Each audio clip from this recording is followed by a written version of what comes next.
welcome, Brewstonians, whatever we call ourselves, fellow folks of the Brewster. This is episode number 103 of the BBA today. My name is Kurt Imber. I'm the GM of the San Fernando Bears, and I'm joined today with Ron Collins, GM of the Bikini Krill. Ron, how are you doing this morning? We're doing well. I think we call ourselves the golden Greek gods of true baseball faction hearts or something, right? As long as our wives and girlfriends and significant others are not around, we can get away with doing that. That's my pitch. We need a snappy acronym for that one, maybe, Ron. That was a good mouthful. No, but I'm doing well. My only real complaint of the day is I found a tiny little bug in my starting pitcher rank things that are mostly inconsequential, but of course I've now torn it all completely apart, and I've spent about a day and a half trying to fix it. Oh no. Because that is who I am, right? It may not matter to anybody else, but it just annoys the heck out of me. I'm very close, I think. We'll see. You're a man of honor, Ron. You wouldn't feed us 99% accurate pitcher rankings. Only 100% will do. There you go. That'll be my story. I like you, Kurt. That's I'm completely self-giving and only in it to make sure you guys are in good shape. So, but yeah, there's all sorts of things going on right now. Yeah. What are we? 3 weeks into the season? Things are starting to settle out. 19 games. So we're like 15% of the way through the season, something like that. We're not at the point where I feel like I can do mental math yet to do the 12%, the like full season pace. I know some people have been talking about projecting out 162 game averages of some of their players' stats, but it takes a calculator still to do that. But we're already starting to see some teams pull away by upwards of 10 games in the standings. You want to go through the standings a little bit and just talk about where we sit? Yeah, sure. Now we're early enough that everyone can can still play the small sample size game, but far enough along that the numbers are getting double digits in several columns. So that's all. That's all interesting. I think nobody is dramatically shocked to see Nashville at top of the Heartland at 14-5 at this early stage. I'm quite surprised, if you've read my media guide preview, I'm quite surprised to see Twin Cities down at 8-11 at this point. But we've all been talking about the Heartland becoming a true big boy division, and I think the standings here kind of show that is 100% there. And that's quite a mix. Chicago, Louisville, Yellow Springs, Des Moines, Madison, and Twin Cities all within 3 games of each other. Put Brook Park in there, 7-12. It's quite a mess there. So, what are your thoughts about what's going on in the Heartland? I think Twin Cities started kind of slow last year. I still expect them to be at least a second place team, definitely a wild card hunt team at a minimum. And they got a positive run differential. Looks like they can't win a game on the road. They're 1-6 on the road. And their team OPS is 5th in the league, but runs scored 9th. So maybe they're not getting the hits when the runners are in scoring position or what have you, but still really early, like you said. And their big boy, Raul Gallegos, already over 1 WAR, crushing the ball. So no sophomore slump for that guy. Yeah, I fully expect Twin Cities is going to... It is a long season. 162 games is a very long season. Pardon me. And so, obviously, these are fun to look at. But at the end of the day, we won't actually know very much for another couple of months before it's all said and done. But it's very fun to look and dream. Chicago at 11-8. I'm excited for Renato. First time last year at over 500. Ideally, knock on wood, knock on my fake plastic here, He'll be over 500 again this year. It's going to be interesting to see. And down in the Pacific, our clearly the best division in baseball, regardless of what the records might say. I don't think it's dramatically surprising to see Portland, Hawaii, and Sacramento at the top in that scrum of a upper division. Sacramento at 12-7. Hawaii led that division for much of the year last season, and Chris Wilson's Portland Sandy Mounds led club truly does look like they are bouncing back from what I consider to be just a scratch my head confusing end of year last year.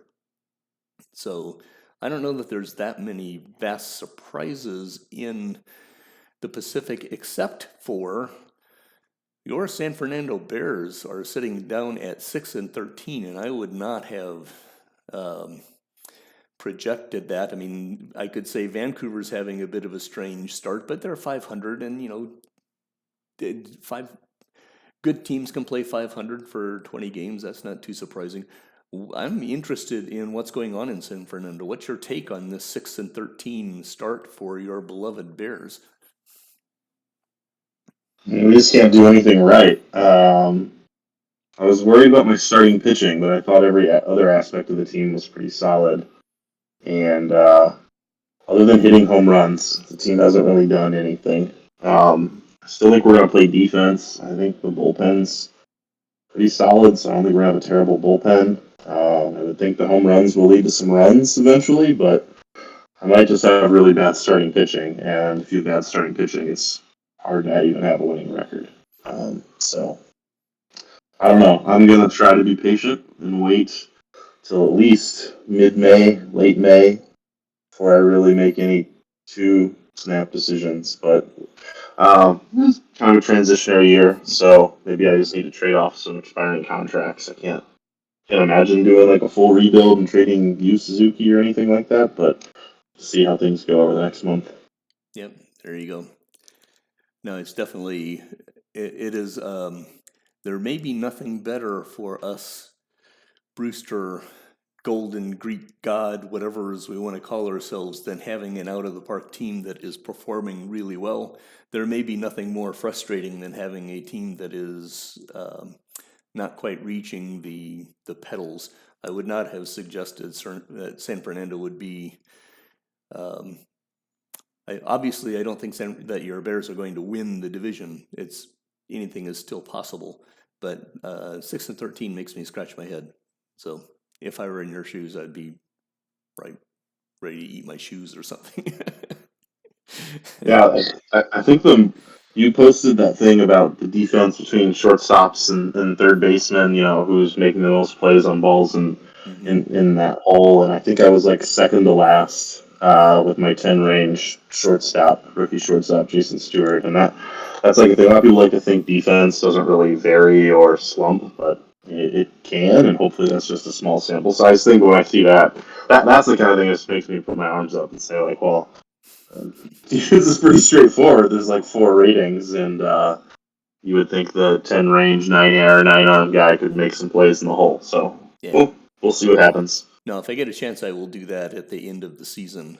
I debated whether to post that with the small sample size, and then I thought, no, I think the small sample size is actually a feature not a bug for this particular thing, because it does carry a message, right? That defense is real. The sample size that happens is sample size is always a big deal. Put a small sample size in, and you can start to see how a really good shortstop or third base combo or whatever, and that's why I did the second base too. If I get a chance, I'll do left field, center field, and right field, just to see how variable things can be. And it starts to make some more sense to me as a human being, because, I put people I think are good defenders in, and they don't play well. Is that, what is the root of that? Anyway, we can spin out of control on something that is not terribly meaningful right now. Talk to Hey, me about your there's thoughts on the Atlantic, where Montreal is currently standing with a 1-game lead over Charm City. real quick. The one other thing about the Pacific that stands out to me looking at it is that we've normally been like the low scoring division. I think probably as long as you've been kind of back, that's been true. And right now, the two highest scoring teams in the whole league are Hawaii and Portland. So that's just something to watch is whether like the makeup of our division is going to change a little bit or if they're just feasting on me and Valencia and Long Beach. Yeah. Um, the Atlantic is mostly kind of what we expected. I mean, I think that's the theme in general with the standings throughout the divisions. Well, maybe until we get to the Frontier. Um, I expected what we have in the Frontier, but Montreal and Charm City at the top. Charlotte, kind of like what you said with Vancouver, just kind of hanging around at 500. They're a better team than that, but your season's not over because you're 9-10 over a 19 game stretch. That happens all the time to good teams throughout a season. There's just more emphasis on those first games because you just see the results right there in the standings. But Jacksonville, 12-7. Jacksonville, I mean, I think Aaron would even admit it's just kind of like a year, a pause year. He wasn't very aggressive over the off season, and don't really think he's got the pitching. But they're scoring a lot of runs. They have scored the most runs in the Johnson League, and the only teams that have scored more are those two Frick teams, Hawaii and Portland. And one cool experiment that really Aaron's been doing for several years now of putting like 7 range guys at shortstop, but he's just kind of gone ahead and he's playing, I think, Aragon. Yeah, Aragon at shortstop. It's got like 9 power, and he's just going to slug his way to some wins with his infield, and that could be a path forward for some of the teams that are struggling to answer their situation at shortstop. Yeah, I think that's Aaron is one of the best general managers that I've run into. I agree he was a little bit quiet in the off season, but I also think, as I recall reading his team newses and so forth, at the end, toward the middle and end of last year, he was. I'll call him the Atlantic's version of Portland in the Pacific. I don't Yeah. think. I think he just had a tough round of luck. Not that I think that he should have won, that Jacksonville should have won the Atlantic Division. That's such a tough division to say anything about. But they had the Zombies had a really lackluster season last year, and so my guess is in Aaron's mindset, he was a little quiet in the off season, perhaps for business and personal things. But I also think he just believed the team was better than that number that came up last year. And if that is true, then they are proving right now that that is probably the case. Just like Portland, I just think they were both better last year than the numbers showed. But that happens. Yeah.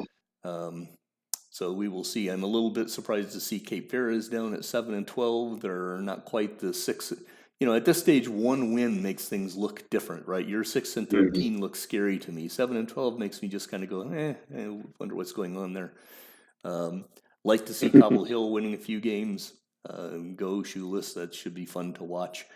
New Orleans. Jim seems to be still stuck on the, if I recall, still stuck on the 7 and worst shortstop ranges. So I don't know if that's really on purpose or what's going on there. But it will be interesting to see what Jim does when it comes to seeing that 4-15 record. That's you start to at 4-15 you start thinking, well, you can lose the division in April. So that's a tough one for him. So let's go to the Frontier, where you say that you think things are going exactly pretty well like you were expecting. I don't know that everyone would say that, but I don't disagree, except for a few nuances. So talk to me about Phoenix, where the Frontier, where the Phoenix Talons have risen again, or should I say the Toledo Liberty have risen again. And they're not doing it the way maybe we thought they were going to. Before they picked up Mark Lolo from Nashville, it was going to be a team that was just going to outslug people. But with big time ace at the top of their staff, they're actually second in runs allowed right now in the Johnson League, but fifth in runs scored. So they're doing it more with pitching than they are offense. That's not to say all the big boppers aren't doing their thing. Chapa, Salah Aldin, Talent, the big core on offense are all hitting quite well. But it's the pitching and it's the bullpen. I think the bullpen might have snuck up on some people. I think all the attention was given to Rich Dares isn't really a shortstop, and they're still gonna have to figure out a better situation at shortstop. I think. I think they're a playoff team. I think they got to start thinking about the playoffs pretty early on here in the part of the season where you can trade for some talent and try to find a shortstop. I don't know if there's one in their system. I don't believe so. So got to see what's available out there. Subaru, maybe is he playing shortstop? Yeah, he's 7 range though too. So they need a shortstop, but pitching's really good. There's a bunch of really scary arms in the bullpen, and that shortens games. And I like some of the aggressive moves they made right before the season, picking up Tulan Kuraturk from Long Beach, another really good reliever. He's just one of many in their bullpen. And then I think it's Miguel Martinez, the second baseman from Des Moines, who was the starting all-star second baseman for the Frick League last year. Mm-hmm. It's worth 4 wins, so he'll take over second. That's probably where Dares has been playing. So finally put down Rich Dares, but that would give them another guy who can hit 30 home runs into their lineup. Yeah, I think it's at this stage it's not any real question that Phoenix has all the externalities of a playoff team without any question.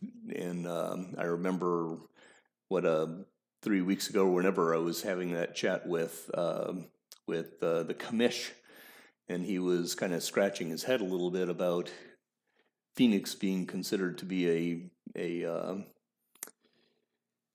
projected division winner, right? Being the best team in the Frontier, and the big question was, would all these players transition out of the Liberty stream, and would they convert properly into the BBA? And I think the answer to that in the 19 games of the season is why, yes, they are converting just fine. Thank you very much. I really do like the Phoenix approach to their pitching, because yes, they added Lolo, which is a huge deal. Having a stud at the number 1 spot is really valuable going forward. They already had Ernesto Juarez as their kind of big gun in the bullpen, but I think the key to their bullpen is that there aren't any holes, right? You don't have any negatives. Obviously any pitcher can go out and get blasted one time and suddenly their ERA sucks for the next 6 weeks. But at this stage, I don't know that there's anybody who you would look at on the Phoenix, barring, and I hate to even say it because it jinxes people, but barring injury, I don't see any real holes in the Phoenix pitching. So they are the kind of team that can go off if their pitching stays stable and their hitting does what it is. They're the type of team that can go off and win 15 out of 20 games at any time. Which then puts a lot of heat on the rest of the division. So, Phoenix is one of the more interesting teams in the league this year, in my opinion. For sure. I am also interested, however, in Rosenblatt. Calgary doesn't surprise me too much. Kevin Dixon's teams are always capable. Rosenblatt is the other interesting story from the off-season, with Justin going out and throwing the big dollars down for Molina and Isom in really pushing the things. I know Molina. I saw last sim Molina had a little 3-day day-to-day, but until we knew that, Justin was on Discord saying, "Please don't make it a big one." That's a big risk there. But if Molina hangs true, that 11-8 looks pretty reasonable to me, right? That's not too surprising. I think the main thing is, like, Justin's already posting, trying to fill his holes. I think he's going to be aggressive at continuing to make the team better. Because that's the other thing is, like, you got to look for what teams are going to get better over the course of the year. Some of it can be young teams. Like, I think those Phoenix players are just going to continue to develop as the year goes on. But then you've also got Justin's method, which is he's going to keep acquiring players. He's got a deep farm system, and he's going to plug some holes. Yeah, Justin is the Aaron Wareham of the Frontier, or maybe I should say Aaron is the Justin Niles of the Pacific. Both of them just constantly are turning and putting pressure on the rest of the division. So really exciting start. The thing that is the most projectable to me is how many teams are in pretty good shape overall, right? I mean, I don't see any reason to think that this will not continue to be one of the most competitive seasons that we've had in some time. So I'm really looking forward to seeing how the jostle ends up. Yeah. We also have the draft going on right now. Just started, just dropped. We're up to, last I looked, we're up to like 16 or 17 selections have been made. That's always an exciting time period. Clearly, Carlos Cruz, big left-hander on the hill, was the obvious number one selection there. What are your thoughts when you look at the draft right now? The only controversial thing about Cruz so far, as you've been saying, was just you stating that he's not immediately the best pitcher in the BBA. And I think I don't even think that's a shock. I mean, he may not even be. all you were saying is he's number two. He may not even be number two. It's still very high praise. I mean, he might be below Lololo. Silva. I mean, who's ahead of Silva right now, right? He'd be ahead of Silva, right?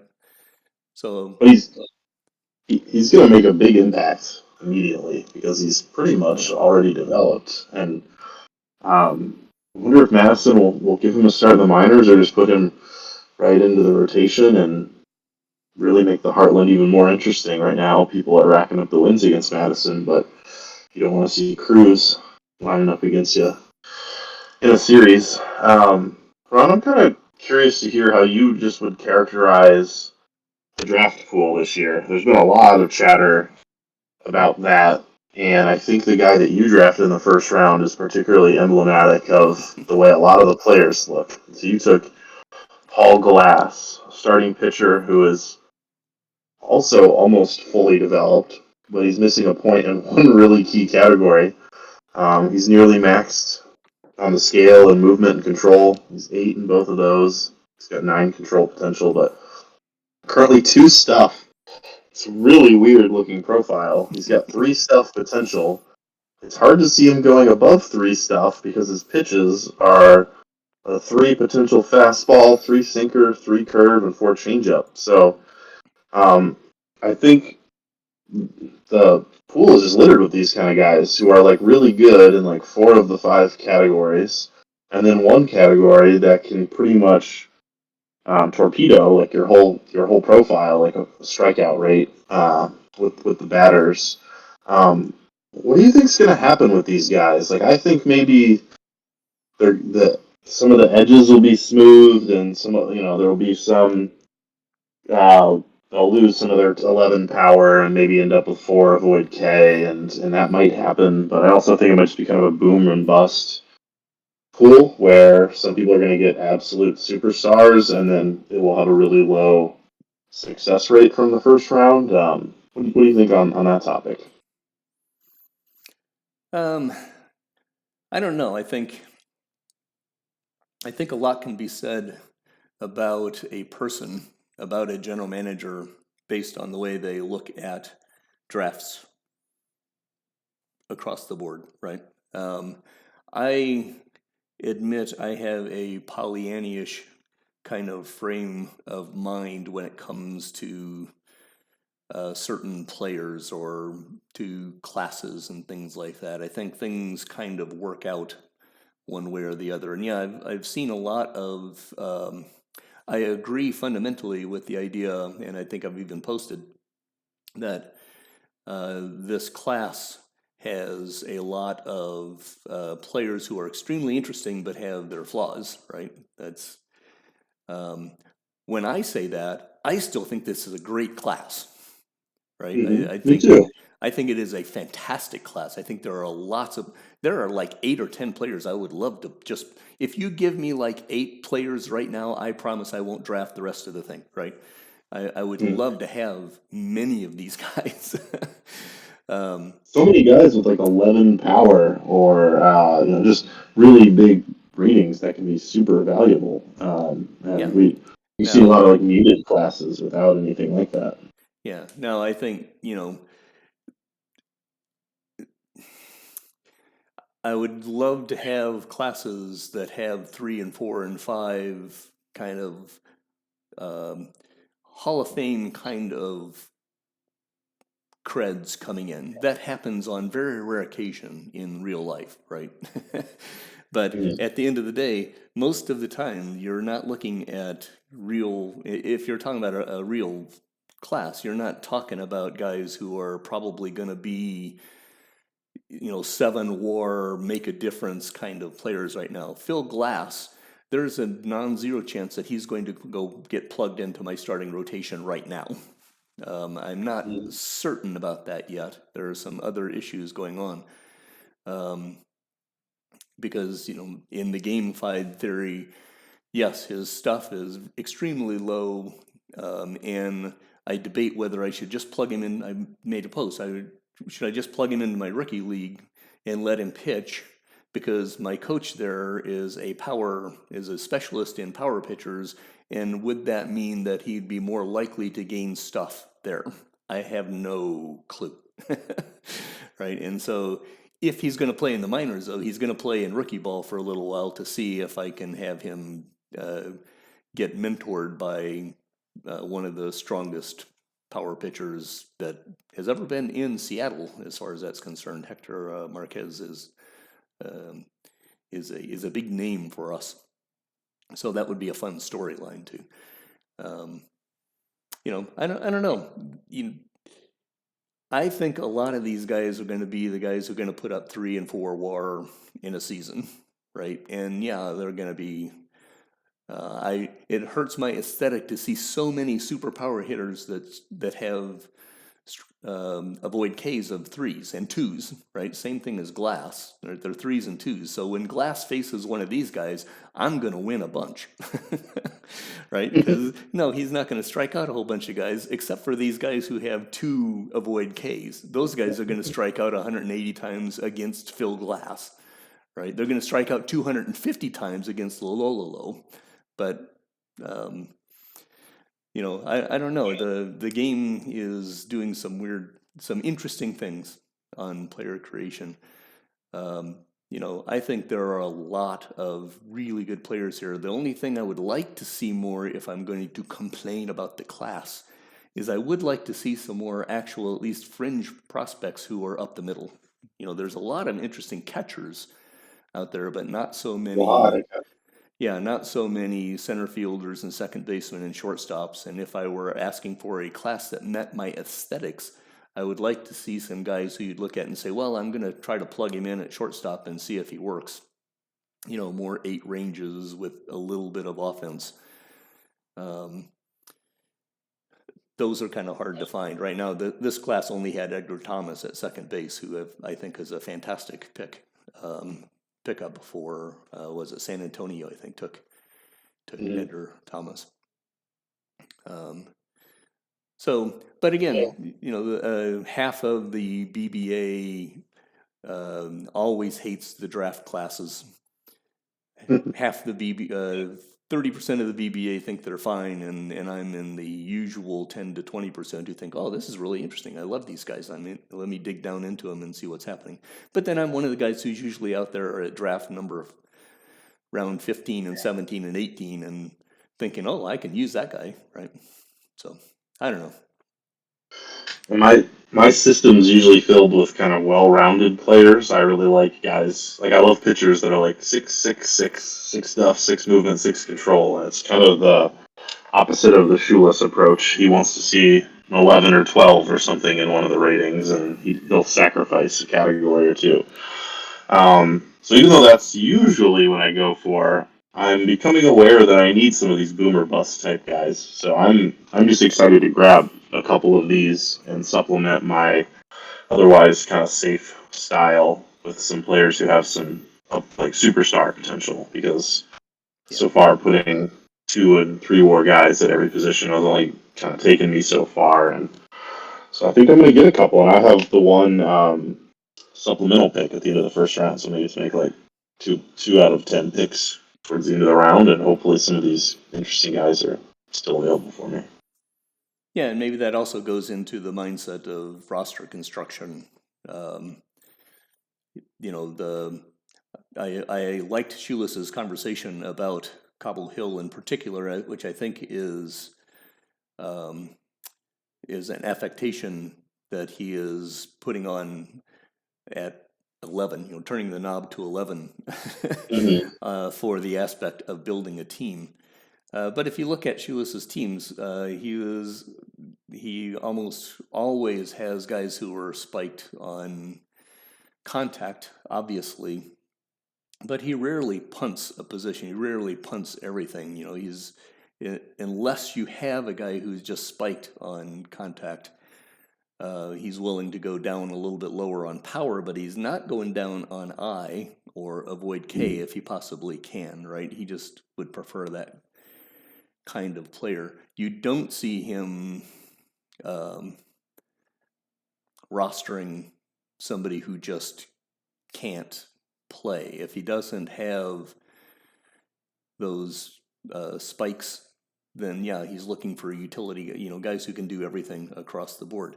I tend to look at guys at roster construction. I would like to have all of my players be able to do everything.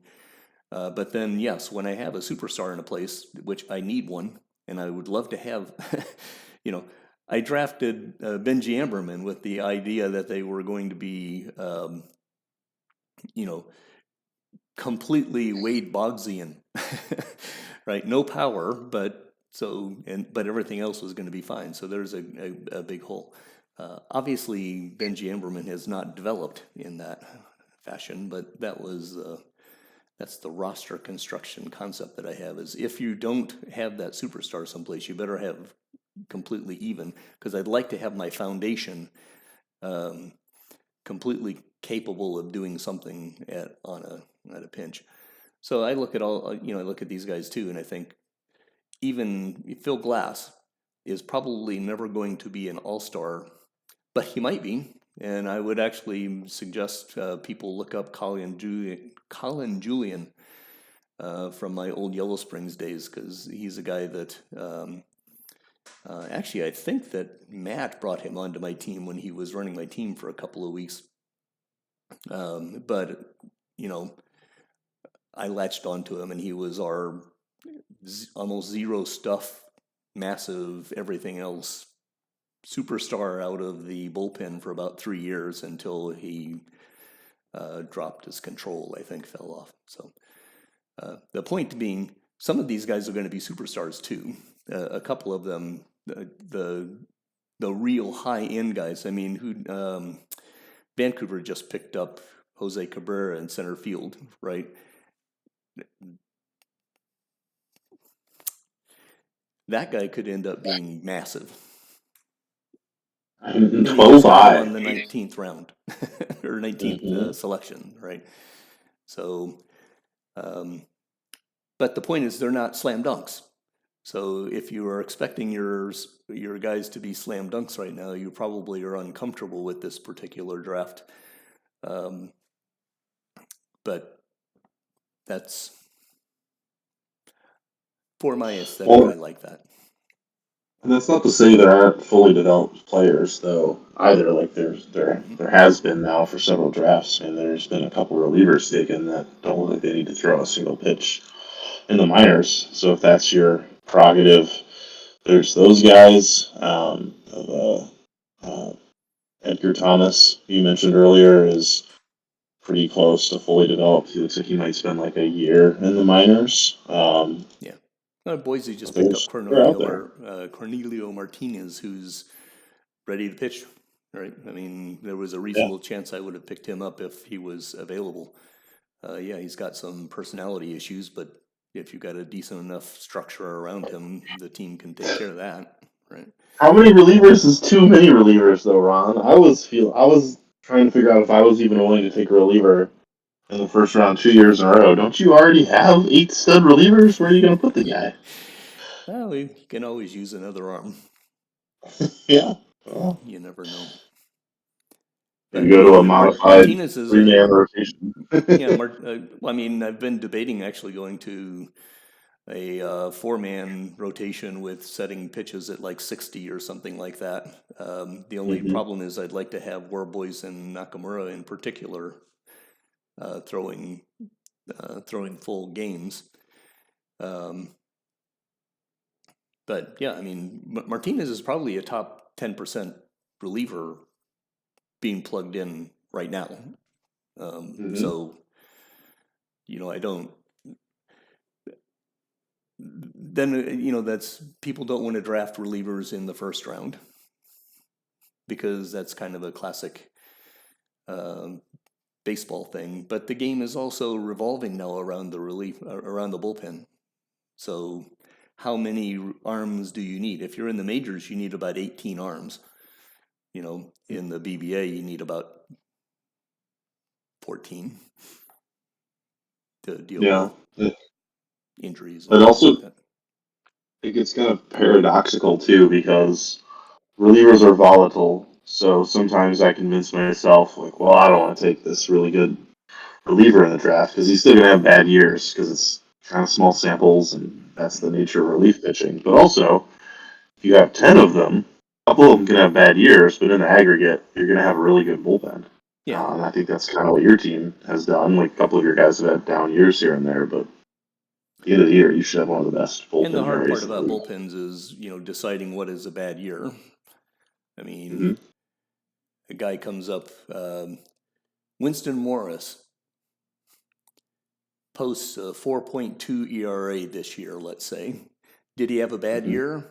Well, not really. He had a fantastic year. It's just 2 times he gave up 5 runs and 6 runs, and now, or 7 runs in a third of an inning. And now there's no way that his ERA can possibly be 1.98. Right? But you take Hey, those 2 out, and he's a 2.5, whatever. What is a bad year for a reliever? You need to dig down into how the usage was and how he played and other kinds of things like that. sometimes it's just inherited runners too, right? Like he gets pulled from the game and somebody else gives up a home run. You True. walk the previous 2 batters and boom, no, those are both his earned runs. Yeah. So you just never know. Um, those are annoying things, right? If you suddenly do have your bullpen go ballistic. I mean, I've thought that the Bikini bullpen. We just talked about Phoenix's bullpen. It looks really good, right? I Mm-hmm. thought Bikini's bullpen has been elite, and there have been periods where Bikini's bullpen has been elite. But at the end of the day, when you add up the numbers for the year, our bullpen ERA has never been top 2 or 3, right? Despite the fact that I thought that it was of that kind of quality. So, but that's why they pay us the big Brewster bucks to look at those numbers and to make those kinds of decisions. And the bottom line is maybe I'm wrong. I've assessed players incorrectly before. Wouldn't be the first time. So I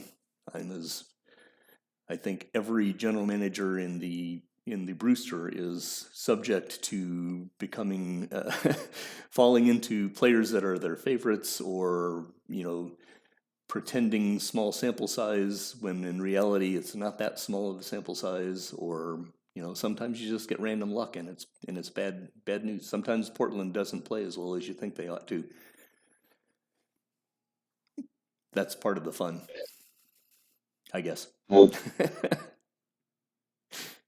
kind of like sample size. Draft isn't Fully, its value doesn't only come from the first round. So I've only really looked at like the top of the list, focused on my first pick. Have you done any perusing further down in the depths of the pool? Have any generalizations about how you think the later rounds are going to look? Yeah, but then you have to weigh my opinion on my personality.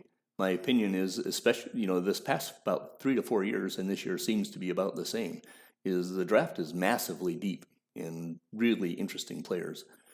I fully expect that if you are interested in things like I am interested in things, that come that 12, 13, 14, 15 and beyond, you're still going to be finding players that you can use inside your full organization.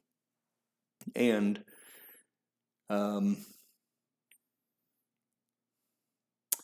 I think it was you on Discord was talking about you're looking for bumpers and things like that. I don't know that I don't know that you can project who the bumpers are going to be. I don't know who can, but it seems like some people do that over a long enough time period. Yeah, some people. Chad can. Yeah, there's something to it. Clearly, by the numbers, Chad can figure out what's going on in the future, and he's a time traveler or something like that. And no, I don't mean I am joking about that. I think Chad's organization is extremely well put together, and his development process works awfully well. And I think I do believe that there's a lot to that. I think that you can help your minor league players develop by paying a lot of attention to playing time and managing the organization all the way through the ranks. I know that when I am paying attention and I can manage at that level, it feels to me like my team develops better. Well, in my brain. So yes, I do look quite a ways down into the draft. I spend a lot more time looking in the middle of the draft than I spend looking at the top, because usually, this first round picks I almost never even really look at until you get right down to it. Once you get to the point where I'm about 4 or 5 away from it, then I will go and I'll look at them, right? Because usually those are not that hard. There's 5 guys that I'm interested in, or 3 or whatever. And then, I've got to take a few minutes and scratch my head and say, which one am I going to plug in here? But they're all good. They're all interesting. I'm extremely excited about those. The ones that I spend a lot more time on and I'm most excited about, even this year in particular, just like the last couple of years, I think this is a really deep draft. I think it's going to be a lot of fun. I admire those folks who plug it on auto after round 4. I guess it must be nice to be able to not fret and worry about these things. But my personality says, "Oh my gosh, I want all these guys. I want them all." Right? And it literally, there's not. I'm certain that this will happen to me again. There is not a single round where I look at and I go, "Boy, just give me 4 of these guys right now. I want all 4 of these guys." Right? That's the fun in the later rounds, is figuring out who you can leave in the pool and have come back to you again, which you don't get to do that with the first round. You have to just assume if you cobble a little list together, they're all going to get taken for your next pick. Yeah. But I'll have like a list. In the 6th round, I'll be like, here's my 10th round list. Here's the guys I'm hoping are still there. I know they're like kind of a half tier below what I'm looking at right now, but no, I thought that's good. Fun was the key word that you said. That makes the draft more fun when it's deeper. Yeah, and it's fun. And I think just looking at the guys that have been selected so far, Cruz is obviously going to go first. That unless for some reason Madison thought that they weren't going to be able to afford him, which is still a possibility. I mean, I know Madison's finances are in some trouble. I am certain he's going to be able to offer slot, but will Cruz accept slot is an interesting question, right? There is a non-zero chance that Cruz is going to be back in the draft next year. That is a interesting question, right? Is he a junior? Is he a college junior? Like, he should be, right? But haven't we seen a game treat that kind of inconsistently in the past? Sometimes they show up. He should be, if he's not signed, he should go back to the draft. Whether the game will mess that up or not is another story. I really liked Valencia's selection of Juan Evans. I really liked Louisville's Ernesto Marrero. I really liked Phoenix's George Martinez. I was actually hoping Martinez might fall. I thought Long Beach with Ricardo Martinez probably got the second best pitcher in the draft, but at $9 million, what will, it's just funny money when it comes right down to it. I liked those 4 picks in a row, and then followed up with Edgar Thomas at second base, who I think, again, is going to be a fantastic player. So if you're looking at guys who are going to make impacts, in my mind, those 5 guys put with Cruz, you got 6 major impact makers. Claudio Confer, if he can convert and play a reasonable outfielder, is going to be an impact player. And Kevin Copley is going to be a perfectly fine starting pitcher. And I you never love know him. what's going to happen, right? So these guys are impact players. These guys are going to make a difference in the Brewster really soon, right? So it is a very good draft in my frame of reference, but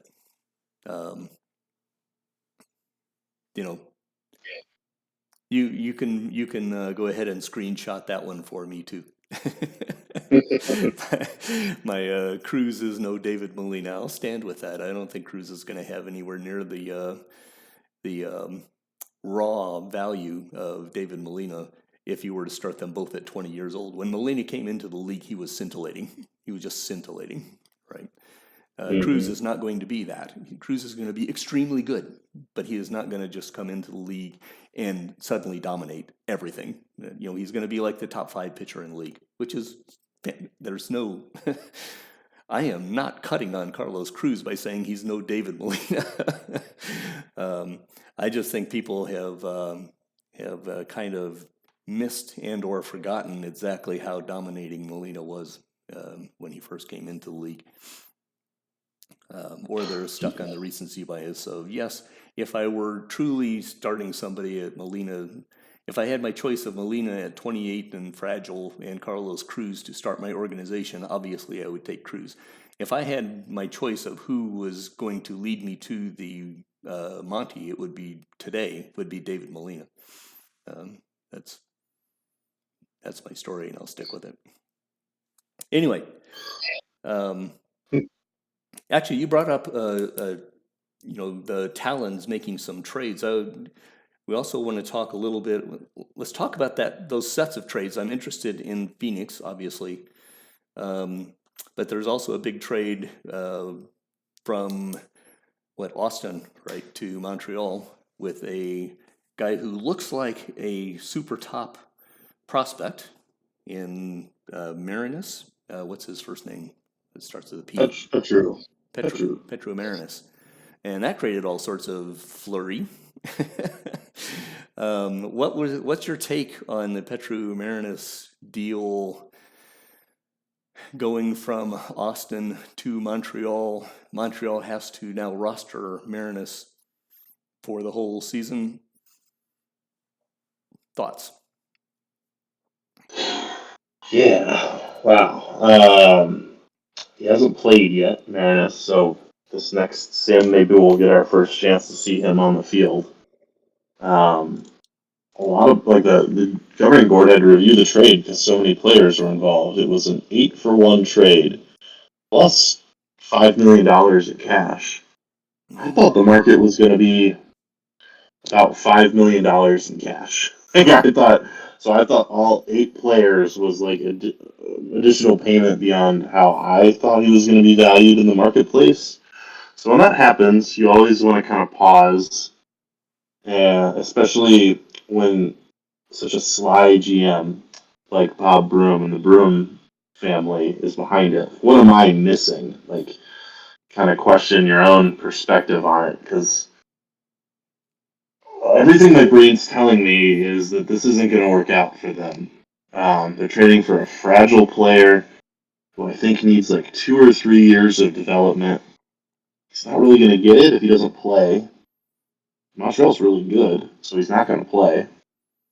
So how is he going to develop without any playing time? He's just going to be a defensive sub, basically. He's not really that great defensively. He'll be good in a corner, but he's not a good center fielder. He's not that fast. He can pinch run, and he's faster than your slow guys, but he's not a speed demon who's going to steal 30 bases coming off the bench.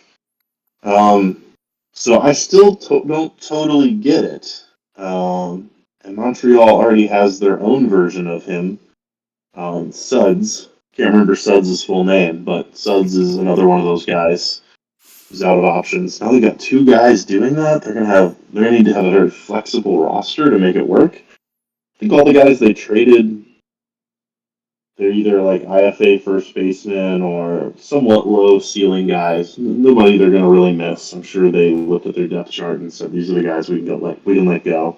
But I love it for Austin. I thought it was a coup for Chuck to turn Marinus into so much. I just didn't think there'd be a bidding war or anything either. So I'd read a book about this, or an essay at least, Ron. Like, were there counter offers and 2 teams bidding up the price, or was this just what Chuck demanded? And good on Chuck for extracting such a price. But that's what I'm thinking. Making a note here real quick. Yeah, I tend to see it that way. I think it's a pretty high risk deal from Montreal's standpoint, but it's also a pretty high reward from Montreal's standpoint. The question is this the right time for that kind of a high risk, high reward thing when you're in the middle of actually trying to win a very tough Atlantic division? Suds is Pedro Hernandez is the other guy who is in that kind of camp, and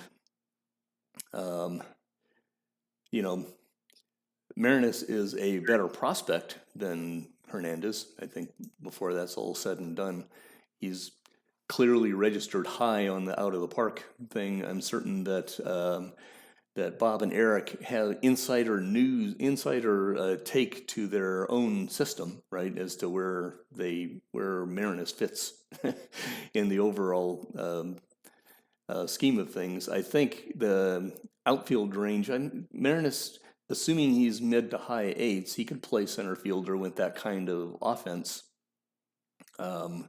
Would be top elite center fielder, as long as you're league average-ish. That kind of offense makes a big deal, because then you can plug your corners with real corner outfielders, and then your offense is out of the park. He says, not so tongue-in-cheek. So I understand the allure of Marinus. I think that Chuck got essentially true market value for a guy. If Marinus were actually developed another halfway through, then I could see that valuation. I feel like Montreal overpaid, and I feel like what Austin got out of the big pile that Austin got plus the $5 million is much more of what Austin needed than Petru Marinus at this precise stage of their development. And I would suggest that basically what's happened is Marinus has not developed the way that Austin needed him to develop to make use of, and they made a pretty slick move for them. All of that having been said, if Marinus being bolstered by being around the major league coaches and so forth does develop, then this is a big time player. So I can't say anyone made a mistake here. I think that the Brooms. I think Eric and Bob are taking a risk and a gamble, but I think they're having fun doing it. And if that pans out, a lot of things may end up questionable as far as what their injury cycle is, right? If they can continue to run out a classic Major League Baseball 25-man roster, back in the days when rosters were 25 men, by God, then this doesn't hurt them. With the exception that, it will take Marinus a season or two to continue to develop. And so from a financial standpoint, they're not going to get the benefit of the Min-Sal seasons. But, oh no, if he develops, they don't. That's not a big deal. Extremely interesting situation based on the slotting of, needing to carry him and Hernandez. If both of them pan out, they've got a really nice pair.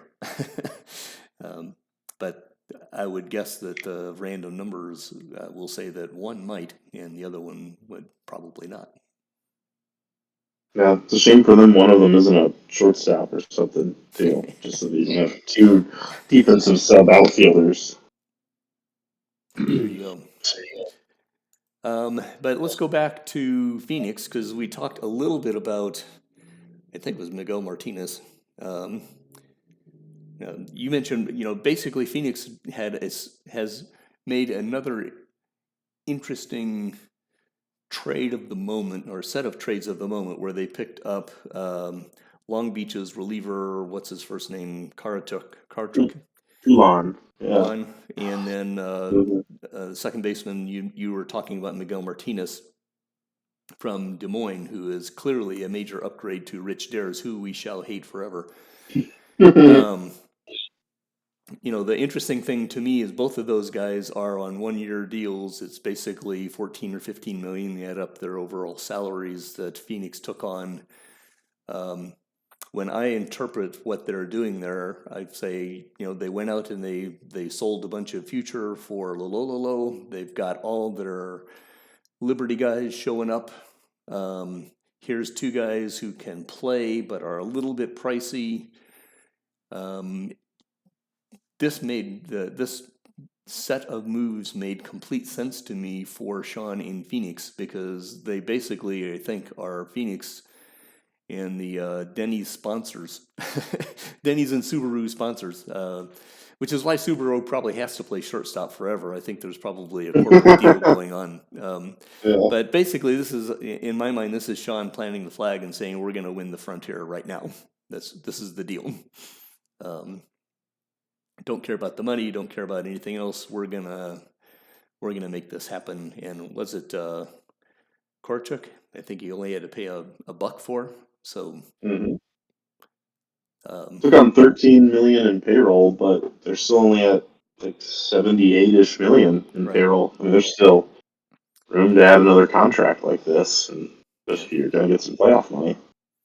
And you might see these kinds of deals happening fairly often for the next few years because of the youth going on. It's not, if you have a team where you're bringing up a whole bunch of your minor leagues over the last year and the next 2 years, then suddenly you've got a base financial salary outlay that is quite low, which means you have a lot of money that you can just throw into 1 year, 2 year kinds of things, which will then influence free agency. You might suddenly start to see free agents signing 2-year, $28 million a year deals, right? But I was a little bit surprised that I hadn't actually looked at Des Moines' overall situation. I was a little surprised that Des Moines was willing to let Miguel Martinez go for that kind of a thing. I know he was hurt, or he's just gotten hurt. Is that right? He's just coming back. He's just coming back. He should be. Maybe he's got a week left or something, but he's basically going to miss April. Right. Okay. But even then, it felt to me like that was a pretty sweet deal for Phoenix. Yeah. That may scratch my head a little bit.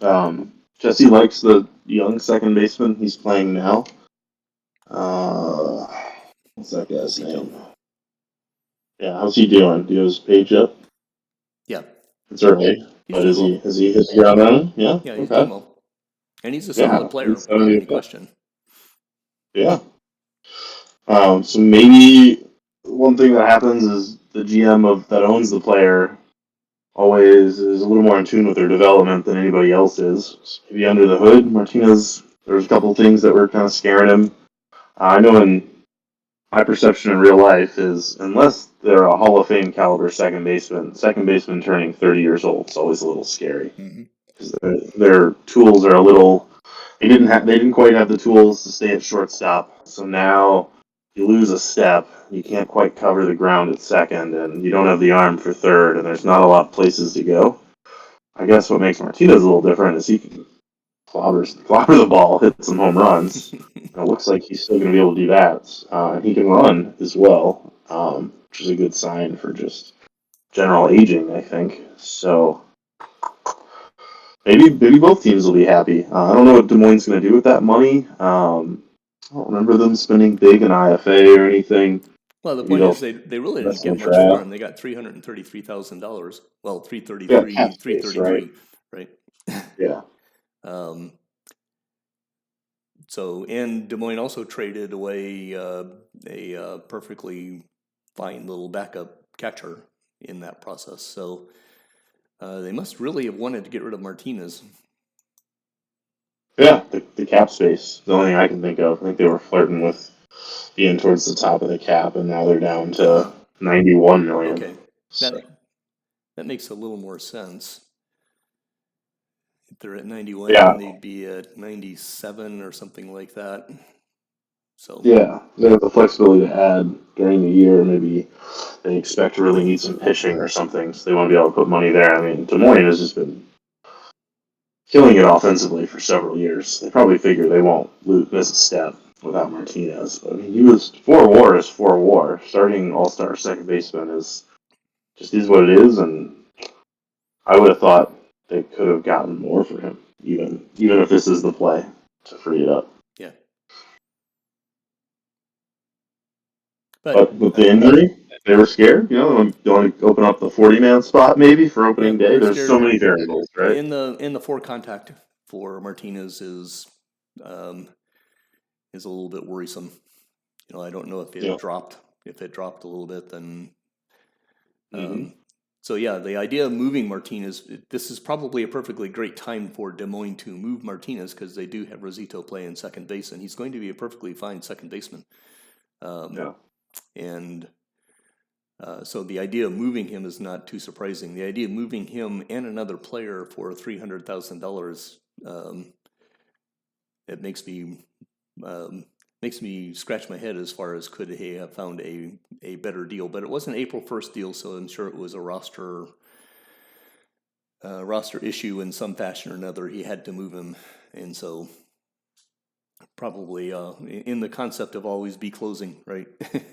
Take what you can get and move on.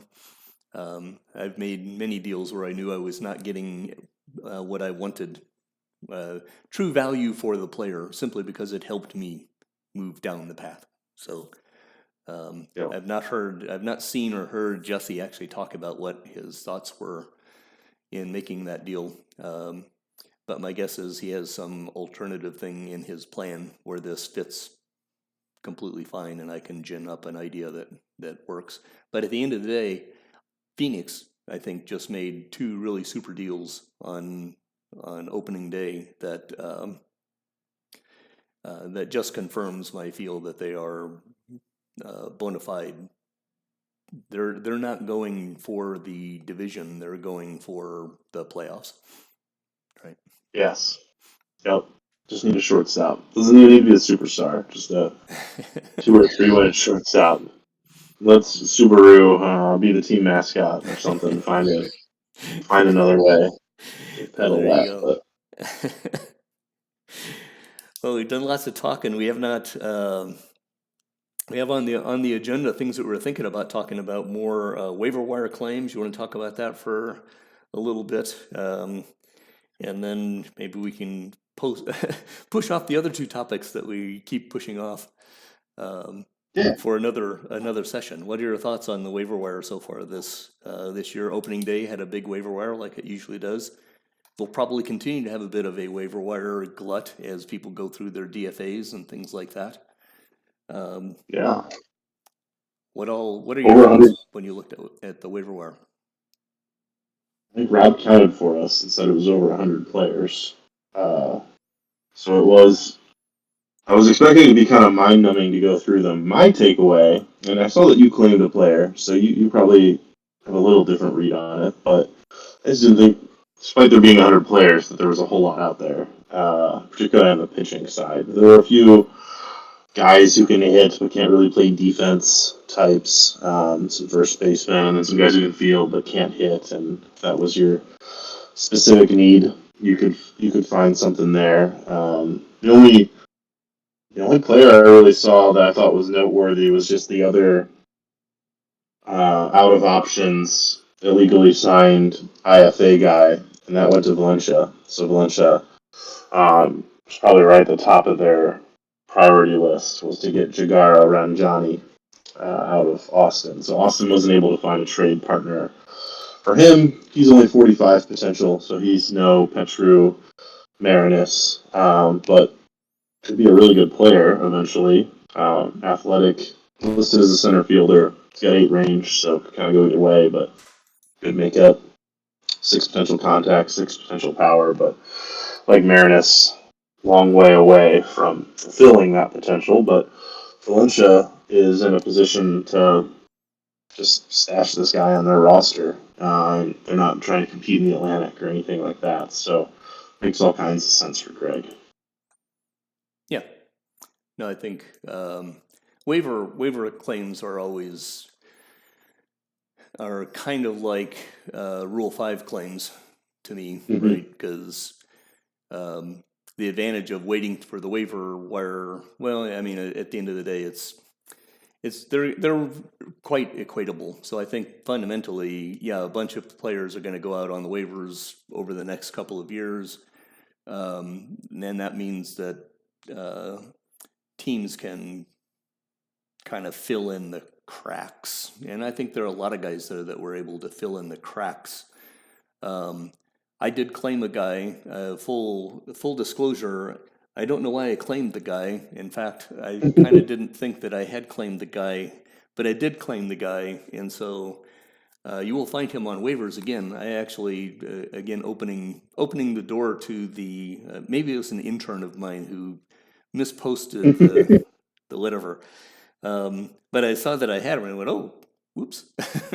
So I actually contacted Aaron and I asked him if he wanted him back. And Aaron said, no, you've saved me having to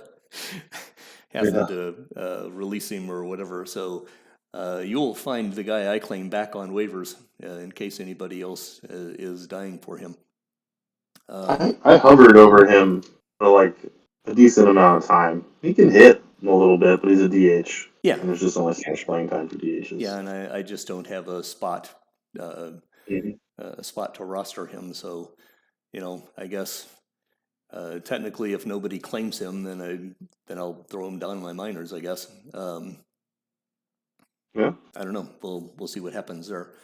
But yeah, I think you're going to find a lot of guys. I like the guy that I'm surprised that Austin couldn't find a trade partner for the other IFA guy. From Johnny. It just makes me wonder whether he actually tried very hard to do that or not, because, I think there are a couple of teams that could have afforded to throw him on the roster, and I'm thinking the Madisons and the Cobble Hills and even Valencia again. I don't know, Long Beach. Those teams could probably have made a decision to take a flyer for a semi-prospect, which Austin essentially gets nothing the way that it goes when he's selected off of waivers. So that was my only real surprise, I guess, when it came to that, because actually I kind of liked the other guy better. I can't remember his name. From Johnny? Yeah, from a development standpoint, if I remember right, because I was debating whether to attempt to make that happen. Let's see. He's kind of similar. He's got some better Yeah. intangibles, but otherwise, it's just a weaker offensive profile. It's not really any more advanced or anything. That's probably true. It's got 4 power. I don't know. Yeah, and a 3i hurts. So, Yeah. so I'm just wrong there. It happens. Must have been the intern again, planting seeds in your mind. There you go. But when I am, I like Waiver actually more than I like Rule 5 when I'm out actually searching for things, because you tend to find players who are stronger, right? I mean, they're coming off of a 40-man roster kind of situation. So there's that. I just every team I think is in a different situation when it comes down to actually using the waiver wire. He says is a really nice generic way of of saying these guys are generally not going to be impact kind of guys. So There's so many guys who pass through waivers that there's always a few like lotto tickets that hit, but yeah, for the most part, they're on waivers for a reason. And unless you're one of those teams like you mentioned, down to the bottom of the standings, and this might be me in a month or two, just trying to fill out a roster as you crawl towards the end of the season. Usually, your standards should be a little higher on most of the players, I think. yeah, but there's always a few interesting guys. Right? Ranjani and Marinus would have been. Ranjani was the most interesting. Marinus would have been if he had not been dealt. So, but yeah, coming back to the standings and looking forward to the next sim coming up. What Sunday will be the next sim? I think we're getting out of the time period where you're just kind of shaking the rust off, and things are starting to get actually serious. So, be interesting to see where everyone is at in another month, another 3 or 4 sims. See if the San Fernando 6-13 is a real problem. See if Montreal can hang with their two slots with two slots tied behind their back. Very interested to see if Jacksonville start is a real start. Is Charlotte hanging at 50-50? You know, they won the division last year, so where are they coming about? I do believe Phoenix is pretty stout this year. It should be interesting to see if Calgary and Vegas can catch them. I'm not certain Rosenblatt is real yet, but they could well be. I don't believe, I mean, you've seen my previews. I don't believe Nashville is going to be the runaway in the Heartland.